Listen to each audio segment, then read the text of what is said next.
Good design is good business became the motto of the day in the post-war years of the 1950s.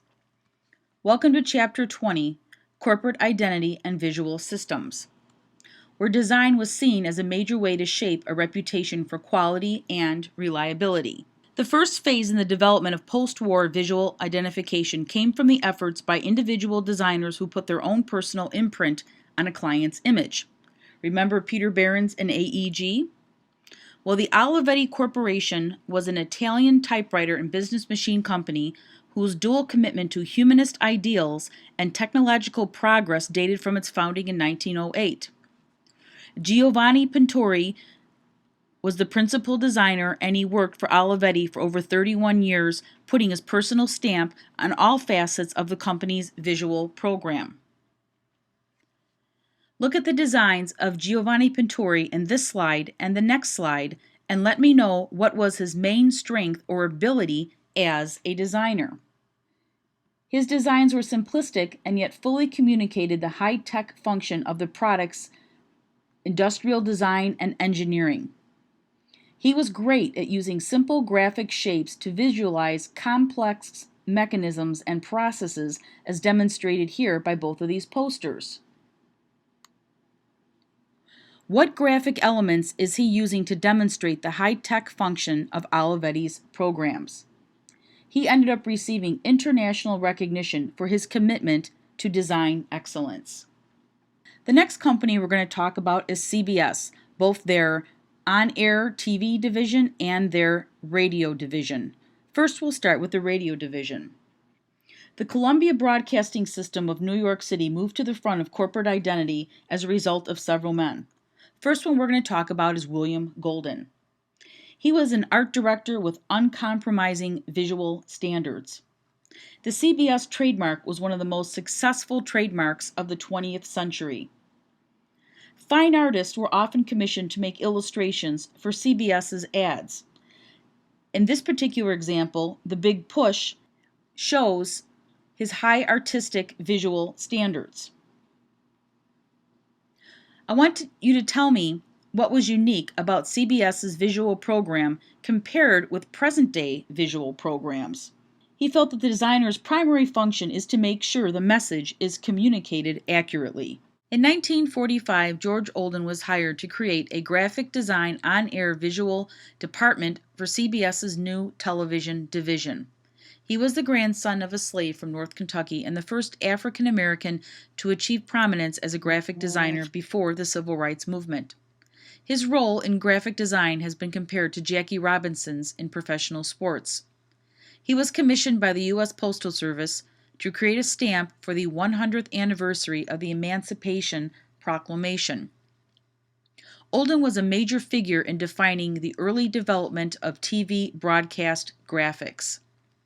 Emphasis was placed on concepts that quickly captured the essence of each program using simple signs, symbols, and images, such as this on-air ad for the I've Got a Secret TV show.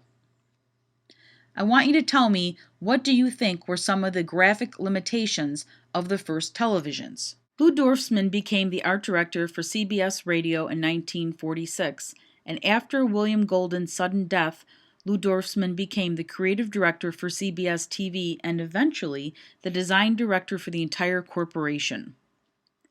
The CBS approach to corporate image and design was not dependent on a system or a style, but on management's policy toward design and the creative abilities of its design personnel. Raymond Loewy is the next important designer to be recognized because of his involvement in creating comprehensive design systems.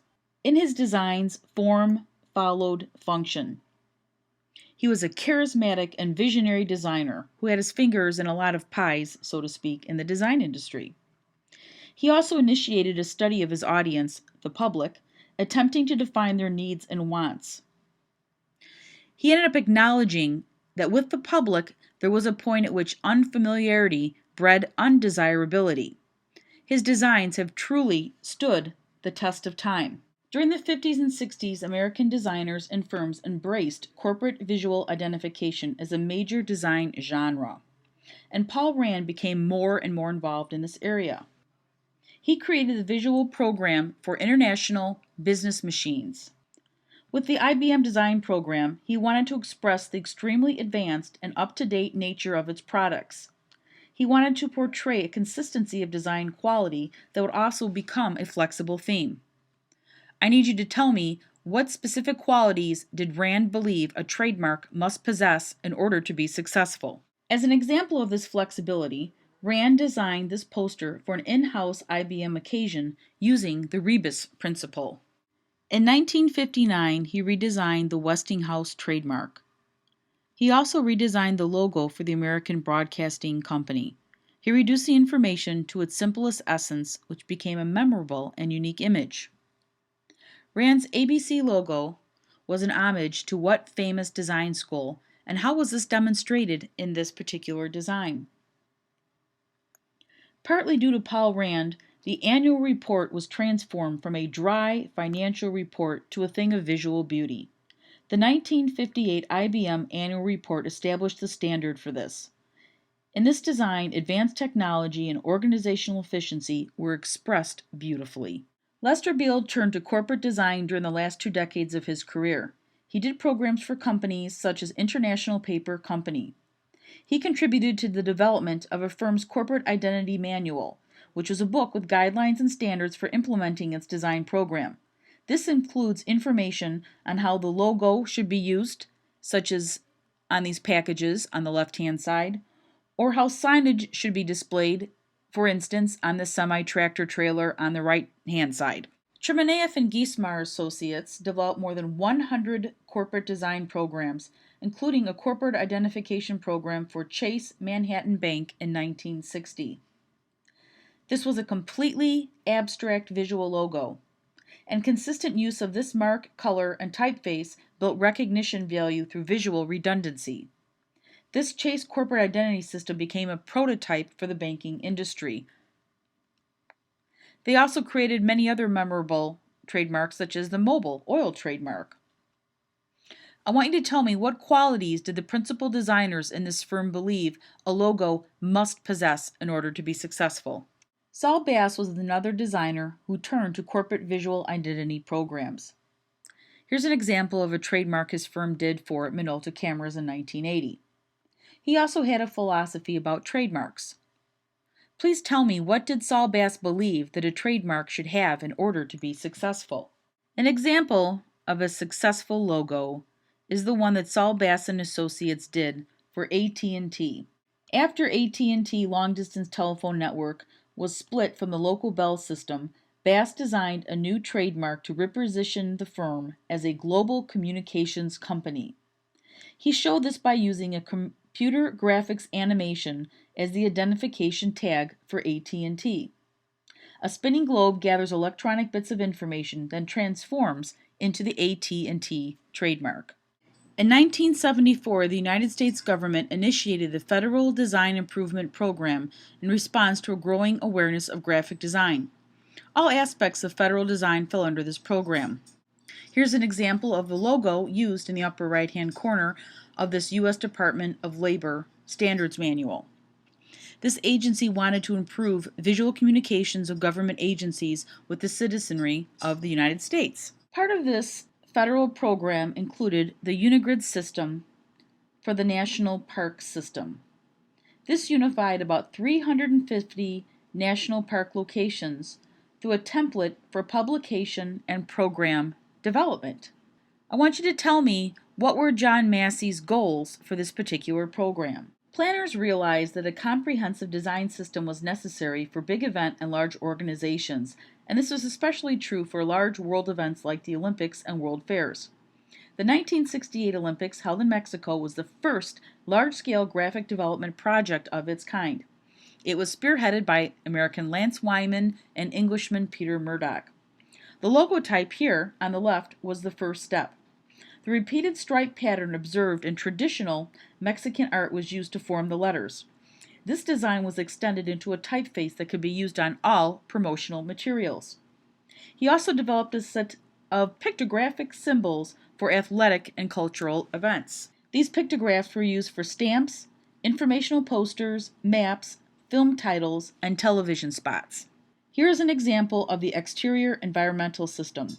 Wyman and Murdoch collaborated on the development of a complete system of modular functional components with interchangeable parts. Color was used in both decorative and sensible ways. Their system was so successful, it was said in a major newspaper that you could be illiterate and find your way along as long as you weren't colorblind. For the 1972 Olympics in Munich, Germany, designer Otto Aker directed a design team in this development and implementation of a more formal design program. An identification manual established standards for the use of the logo. An extensive series of pictographs were drawn on a square grid. One pictograph per sport was designed. These pictographs were used widely in printed graphics and signage. The color scheme was analogous and projected a festive air. The Los Angeles 1984 Olympics was a complete departure from the very beautifully well-designed systems of both the Munich Olympics and the Mexico Olympics. For the Los Angeles Olympics, you had hundreds of designers and architects working for over 60 different firms involved in this Olympic project. This logo was chosen by the LA Olympic Organizing Committee from a competition among LA's leading design firms. And then they made a poster that was a design guide to provide all participants with consistent parameters. Bright colors were used. Graphic forms were taken from the stars and stripes of the American flag. Diverse materials were utilized. Each sports arena was transformed with its own color combination and visual motifs developed from the design guidelines. Entryways into sporting events were festive colonnades. Also, the informational signage system was supposed to be consistent yet flexible. And on top of all this, economic materials were used. When I look at these colonnades and these entranceways into events, I don't think Olympics. I think I'm going into a ride at Disneyland or into Oompa Loompa Land. So in my opinion, this was not a very successful design program. Armstrong International Design developed the design program for the Beijing 2008 Olympic Games, which was another beautiful and successful design system. The emblem consisted of 3 parts: the Beijing game symbol, the logo type, and the Olympic symbol. Pictograms were developed for the Beijing Olympic Games. And I want you to look at these pictographs and I want you to tell me what was the inspiration for these particular event pictograms. And for this one, you're going to have to go all the way back to the beginning of our course to get your answer. And lastly, let's talk about wanting your MTV. MTV first went on the air in 1981. Media visionary Bob Pittman created the idea of a round-the-clock music TV station at the time when music videos had not reached their first and full creative potential. Manhattan Design, a New York City firm noted for its risk-taking and experimentation, especially in the music industry, created this logo. Incidentally, the TV was scribbled on as an afterthought, and it was Manhattan Design who actually called MTV music television.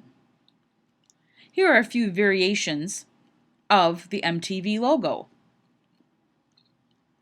I want you to tell me, why was the MTV logo unique among all logo types, especially at this point in history? So to conclude this chapter, in the last half of the 20th century, visual identity became more important in the information age. The identity of a large organization can be created or redefined by design.